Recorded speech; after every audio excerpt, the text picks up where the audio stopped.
at buong mundo. Nay, tay, kapuso. Pahiram po ng 20 minutes ng inyong hapon. Ako po si Boy, and welcome to Fast Talk with Boy Abunda. It's a great Monday. I-embrace na ho natin that this is going to be one of the best Mondays of our lives. At sa lahat po ng nanonood sa atin sa Facebook at YouTube, sa lahat ng nakikinig po sa DZBB, welcome to the program.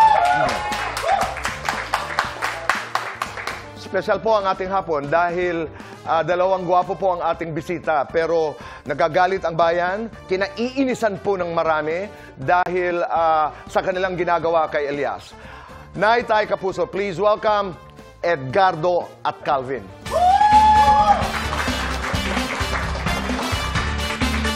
Ayan ka na naman, Calvin. Wala ka nang ginawa kung bibigyan ako ng sakit ng ulo. Papa, ano bang kailangan kong gawin? Ha? Paano kita mapapatinag?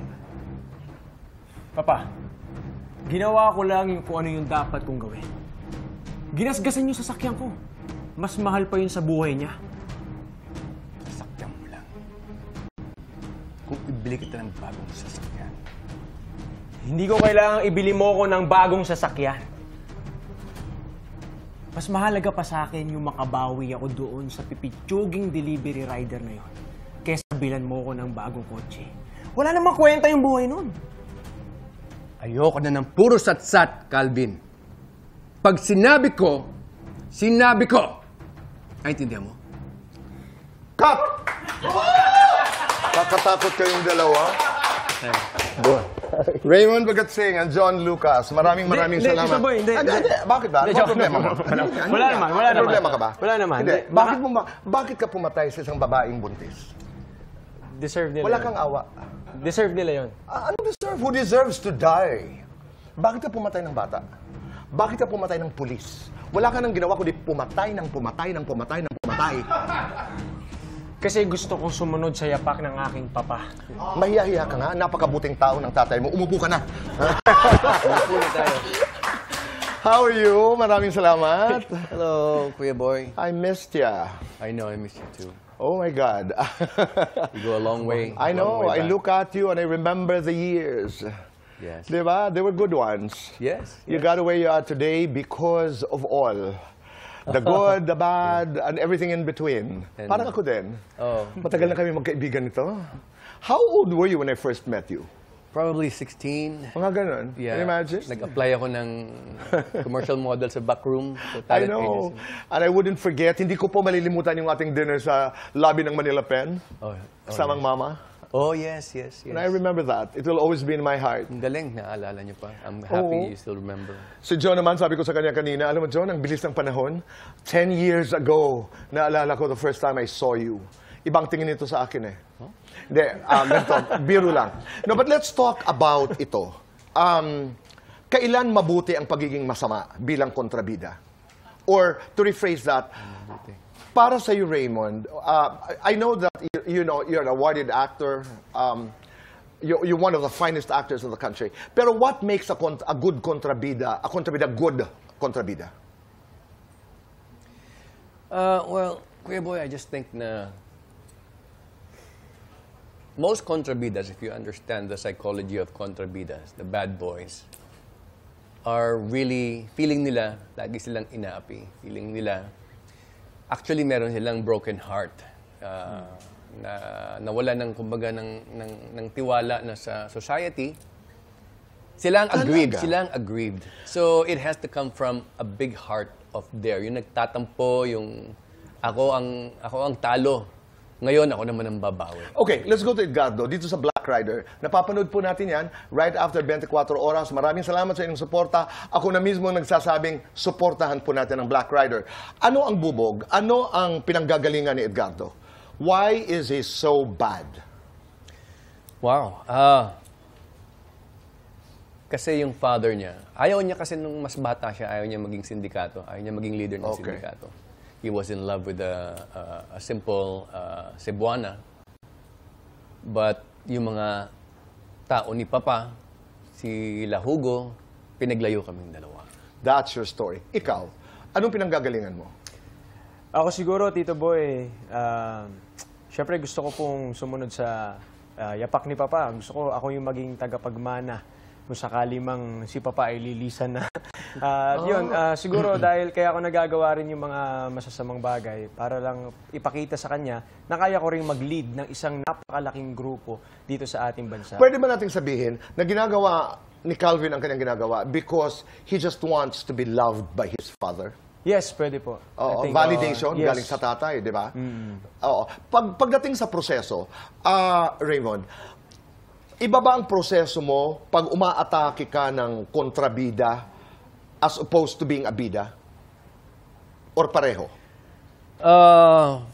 For me, really, Kuya Boy, pareho lang naman eh. Kaya lang, mas malalim lang yung sakit na nararamdaman ng kontrabida kaysa sa bida. Ang bida kasi mas balance eh. Kumbaga, Okay. they always try to be good.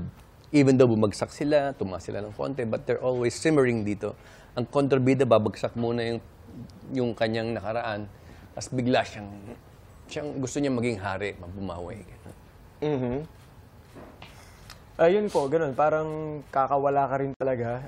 Siyempre, lahat ng bubog mo, naipon na. Parang lahat ng sakit na nararamdaman mo, naipon na. Hanggang sa dumating na yung point na may pagkakataon ka nang gawin lahat para ipakita lang sa mga tao na deserve mo rin na maintindihan, mahalin. Okay. Ang dami niyong pinapatay, ang dami niyong sinasaktan, di ba? Sa kwento, halimbawa. Yes, opo. At saka yung ang hirap panuorin, buntis na babae, asawa ni Elias, ayun gano'n. And it can be so dark, Raymond, di ba? It is. Nadadala niyo yan pauwi? Ako, buti hindi naman po. Hindi. It's easy for you to snap out. Yes, opo. After ng eksena, hanggat maaari talaga, wala na po talaga yan Iniiwanan sa mo? isip natin. Opo. Okay. Iwanan Ikaw, Galing siya magdala. ikaw, Raymond, nadadala mo? Nadadala ko yung pain. At Not pag naman nadadala mo yung pain, what happens to you? Because, Kuya Boy, when I act, I try not to act. So, pag naramdaman ko yun, umiyak ako, nagalit ako, masama loob ko, totoo yun. So, when human beings go through a level of frustration and yung matinding emosyon, nagre-register yan sa mind, naaalala ng mind yan eh.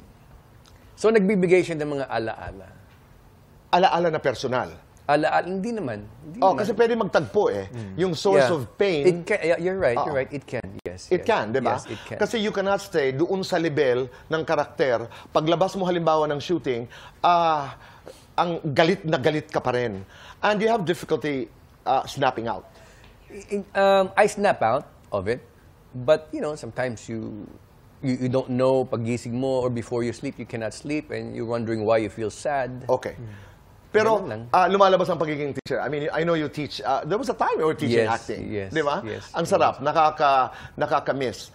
Pero, naniniwala ka ba that acting can be taught? Or is it a talent? First and foremost, you should have something already. Meron na dapat doon. Yes, it's so hard to teach anyone na ilalagay mo pa lang sa kanya. Hindi lahat pwede, I want to be an actor. Kung wala talaga ako, hindi pwede ako maging aktor. Because I agree to a certain point to what you're saying. Hindi talaga, kailangan meron. Pero ito, you're a cyclist. You're a dancer. Okay? Doon kita nakilala. You're an acting teacher, you do yoga, you do mixed martial arts. Ito bang mga bagay na ito, do they come in handy sa mga action scenes, halimbawa sa Black Rider? Yes, siguro, ayun, Tito Boy, yung pagiging dancer din, di ba, yung mga action scenes natin dito, madalas choreographed naman talaga siya. So, yung mga mabibigat na eksena, kailangan mo tumalon, kailangan mo minsan tumambling. Hindi, but the challenge is not to make it look like it's choreographed. Yes. Dancer, halinga, paano mo nagagamit halimbawa sa isang action scene? Ay, yung pagiging dancer. Oo. Ate, yung mga halimbawa magagaan lang, kunyari, kailangan mo umiwas sa bala, yung mga ganyan. Tapos okay. Yung mga sira pa tayo. sorry. No, but I'm impressed. Sa mga, yung mga ganun pwede na silang po. dance moves, Yes, no? opo. But at the same time, pwede silang pang-action. Yes, opo. Yung mga ganun na stunts lang. Ang na galing nagagamit naman. sa dance floor, tapos ito, nagagalit sa eksena ng mga action. So, I get it. Oo. Impressive. Raymond, wait. Mixed martial arts. At saka, your yoga, it's a wonderful exercise and how do you call yoga? Is it lifestyle or whatever? Yes, it's a lifestyle. Paano nakakatulong yan, Raymond, lalo na sa mga action scenes? Lalo na dito sa Black Rider. Actually, Kuya Boy, kasi yung yoga is not only the physical poses. It's a Oo. holistic lifestyle of being vegetarian, fasting, yung yoga poses. It's a whole lifestyle. It's a whole lifestyle, meditation. Yun nga, so nakaka-snap out of whatever it is Okay. na masyado mabibigat. Okay, let's go to mixed martial arts. Yes. Ano ang madalas na nagagamit mo sa mga action scenes? Lalo na dito well, sa Black Rider. Sample. Lagi ko siyang sinusuntok eh. As in boxing, you go into boxing. Yes. Anything. So when you talk Boxing. about mixed martial arts, lahat yun. Yes, Muay Thai, Aikido, Jiu-Jitsu. Let's go to Jiu-Jitsu. Kasi hindi ko alam. What's that? Oh, it's just mga locks sa mga limbs mo, sa mga legs mo, ilalak ka lang hanggang sa... Nagagamit mo yun. Halimbawa, when you're required to do action scenes, nagagamit mo yung Jiu-Jitsu.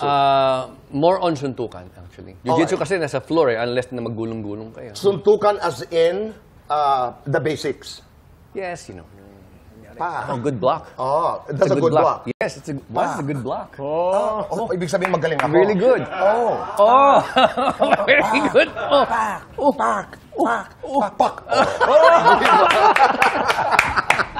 It's very good, Kuya Boy. Nag-practice. Pero tingnan natin. Let's do fast talk. Let's go. Ito naman po is a dancing fast talk. Okay? Dancing fast talk. Okay. Dancing fast talk. Habang nagfa-fast talk, sumayaw ka. He's one of the best dancers. I mean, ang galing nito eh, di ba? Tumambling kanina. Sayaw. Can we have a little music? Okay. Fast talk with John Lucas while he's dancing. Black Rider, Black Gulaman. Black Rider. Sinong mas maangas? Calvin Elias. Calvin. Bida kontra bida. Kontrabida. Anong meron ka na wala si Ruru Madrid? Sa'yo lang. Siguro ganitong sayaw. Best friend mo sa hashtag. Lahat Acting, sila. dancing. Acting. Mananakit o mang-aakit. Mananakit palagi. Madiskarte, maswerte. Madiskarte. Lalapit o lilipat. Lalapit. Puso, pamilya. Pamilya. Magpalaki ng katawan, magpalaki ng anak. Magpalaki ng anak. Susundin ni Mrs. o susunod kay Mrs. Susundin ni Mrs. Unang tinitingnan sa babae. Mata. Hardest part of your body. Chest. Your sexiest dance move. Ito na yun. Lights on or lights off? Lights off palagi. Happiness or chocolate? Happiness parate. Best time for happiness. Parating happiness. Complete the sentence. Sa TV, kontrabida ako. Pero sa totoong buhay, ako ay... Bida ng aming tahanan. Alam mo, in a particular interview, you were quoted to have said na ikay lumipat dito sa GMA7 dahil marami kang pinapakain. Ang aking tanong, John Raymond, para kanino kayo nagtatrabaho? Para kanino kayo nagtatrabaho? Para kanino kayo nagtitaping o nagsushooting? And I want to talk about love and marriage and your thoughts about it. Lahat ng ito po ay sasagutin sa pagbabalik po ng Fast Talk with Boy Abud.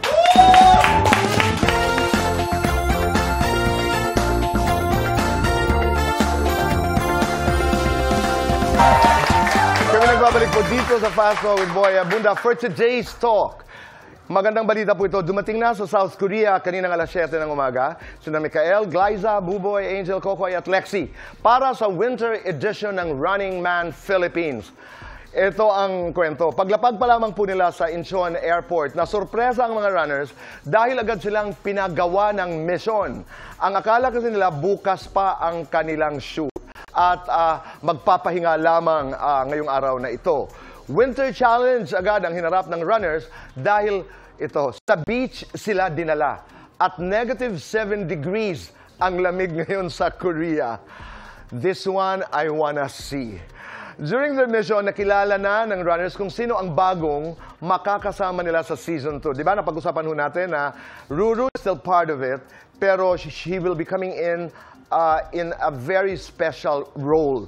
Pero may pang-7 silang makakasama at una ho ninyong makikilala kung sino ang new runner next week, January 23, dito po sa ating programa, kaya abangan nyo po yan. Ang 7th runner ba ay si Chang Susan? Sabi nila sa akin, ako ba? Malalaman ho natin. Okay, so balik tayo sa ating kwentuhan. In an interview, you're quoted to have said that parang ako'y lumipat, ako'y napunta dito dahil marami akong pinapakain. Naalala mo? Yes, yata. Okay. Apo. Well, the question is, today, as we talk, para kanino ka nagtatrabaho? Sa ngayon, Tito Boy, syempre, para po sa mga anak ko. Para po sa sariling pamilya ko na. Syempre, kailangan talaga natin makapag-provide for them. Lalo na yung panganay ko ay nag-aaral na po ngayon. Kinder na siya. So, kailangan talaga todo work, todo kayod para po sa kanila. Raymond, ikaw, para kanino? Para sa mga pwedeng tulungan. I also work because I love my work. I understand that. Yes, I'm passionate about my work. My puppies, my dogs, my pets. Nice world. Hindi, gusto ko yun. Yung parang, I work at I totally respect that. I honor that. Ito yung lalo na si John, kasi medyo lumalaro pa si John at this age when you're 28 po. Oo, 28. akala ko nga 23, 24. Okay. Pero yung pagkakaroon ng anak, nagtatrabaho ka para sa pamilya, may dalawa akong babies na reason why I work so hard. Paano, John, kasi nakikita ko yung mga, sorry for the word, sexy photos sa IG, for example. Some people would call them thirst traps. Pero huwag na natin pag-usapan yun. Hashtag fit to serve. Yes. Ang tanong ko, paano mo binabalanse yung pagkakaroon halimbawa ng pamilya at pagiging sexy? In the context of being in the industry.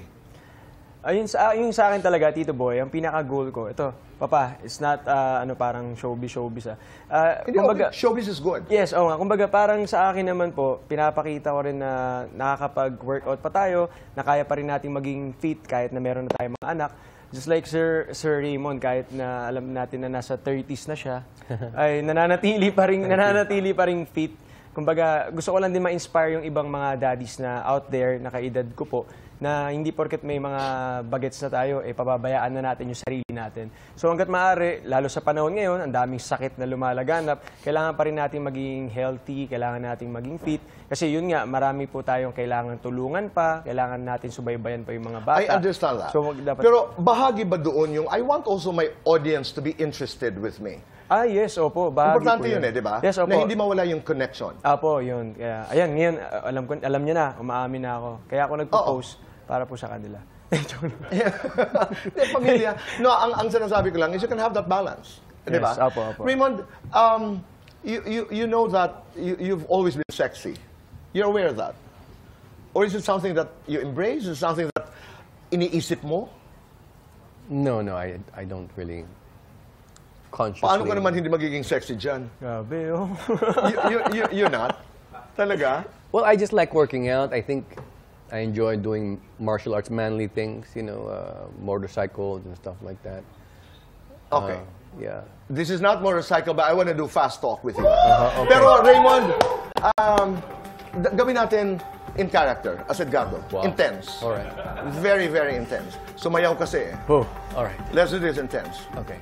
Okay? Edgardo, bida kontra bida. Kontrabida. Action, drama.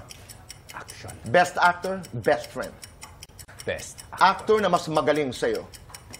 Actor na mas magaling sa akin, si Al Pacino. Raymond Bagatsing, RK Bagatsing. RK Bagets. Sino pinakamakulit sa set ng Black Rider? Baka si Ruru Madrid.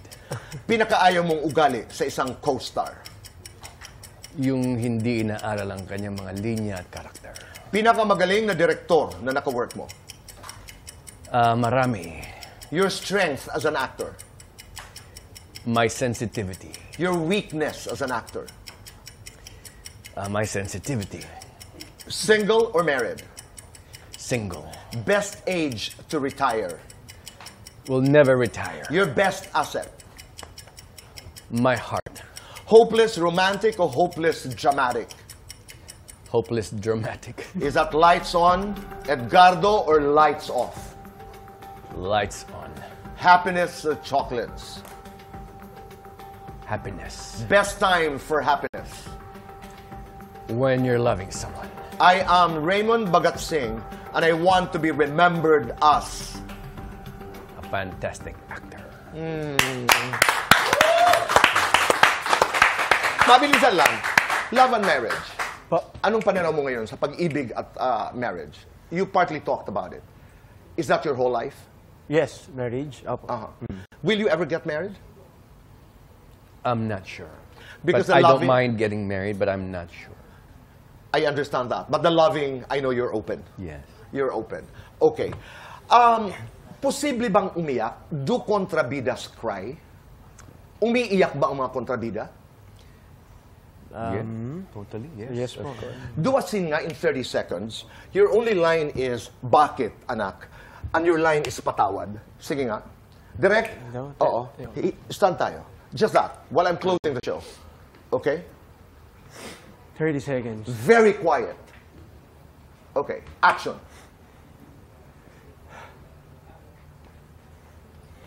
Pa. Patawad ako.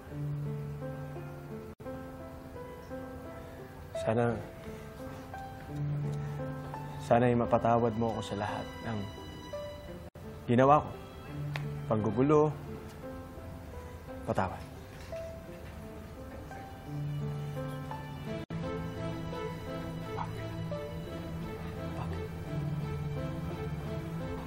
Nay, Tay, Kapuso, maraming salamat po sa inyong pagpapapasok sa amin sa inyong mga puso at tahanan. Stay kind. Make your nanay and tatay proud. Hashtag say thank you. Do one good thing a day and let's make this world a better place. Just one. Isa lang. Raymond, salamat. John Lucas, maraming salamat. Black Rider, that's right after the 24 Oras every day.